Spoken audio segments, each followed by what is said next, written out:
Back in 1992, one night in Chicago forever changed Roosevelt Myles' life. I was convicted of first-degree murder with attempted armed robbery of a young man by the name of Shahan Brandon.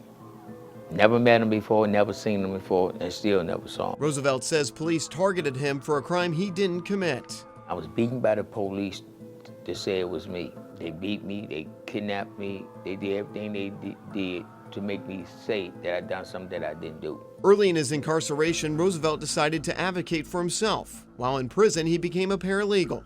Him and his attorney had a compelling case, but was still met with denial. The state decided not to fight my case. The state decided that I was wrongly convicted. They put in a motion to dismiss the charges. They dismissed them. They put it back on the docket for rehearing. Then they brought it back to the state. The state now and said, well, no, we don't want to fight it. We honor his post-conviction. Roosevelt was 28 years old when he was charged with the crime. He ended up serving a prison sentence that matched his age. I did 28 years in a box. Nearly 3 decades behind bars, and not once did Roosevelt ever consider caving in. You can kill me because I'm not going to confess something I didn't do. Then finally, a break happened in Roosevelt's case in 2018. 26 years into his sentencing, the key witness said she was coerced into identifying Roosevelt as the gunman. 4 years later, in 2022, after several motions were filed to dismiss the charges, the Cook County State's Attorney's Office request of Roosevelt's conviction to be vacated was granted. Roosevelt was 56 years old when he was released from prison. I don't even have kids because of this. They took that from me, that my kids was dead before they was born, because in prison I walked among the living dead. And my life is not the same. Roosevelt lost both of his parents while he was in prison. He had family in Central Illinois and chose to start a new life in Peoria. Peoria is my home. And I'm so happy to be having this interview with you so you can see my pain. Because this here is real. Roosevelt was mandated by the state to do anger management as part of the conditions of his release. He was then connected to Family Corps in Peoria, formerly known as Counseling and Family Services, an organization that served families and individuals since 1900. That's when he met Ron Tyler, who did his sessions. The two quickly built a special bond. That was the first day of a long friendship. That was the first day. And I came in, we talked, I told him my story and everything, and for every week I came in, it wasn't even about being angry.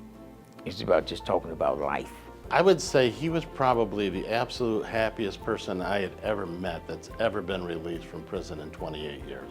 That he was so grateful to be free.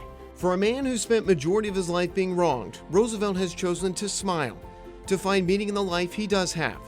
Since being a free man, he bought a house in West Peoria, he got married, and he launched a nonprofit in 2023, making a difference in the community. I formed my nonprofit organization called Help Break the Chain.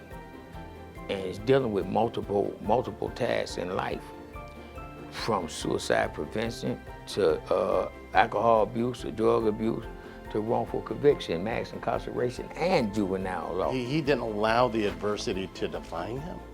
He defined the adversity by giving back to others. Roosevelt is choosing to move forward, but when he was finally free, he moved to Peoria with literally nothing. And so he's still fighting a federal lawsuit with the city of Chicago. But he's not looking for vengeance, he's looking for justice. There's no amount of money in the world can give me what y'all took. Money is not. What can you do to bring a piece of my soul back? I have not heard an apology. Sorry, Mr. Myles, we really deeply apologize. But people that has nothing to do with it has apologized to me. Why can't my lawmakers apologize to me? But until that day comes, Roosevelt will be doing what he's done his whole life. That's overcoming adversity. Something's gonna come in your life that's challenge you.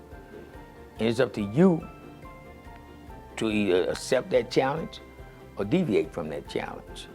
But when you deviate from that challenge, the challenge is gonna come back in a multitude. When you accept that challenge and defeat that challenge, you ain't gotta worry about that challenge coming up no other way. He's allowed me to have a perspective I never would have had, which really has allowed me and the agency to use this perspective to help others. And we're so blessed to have him in our lives.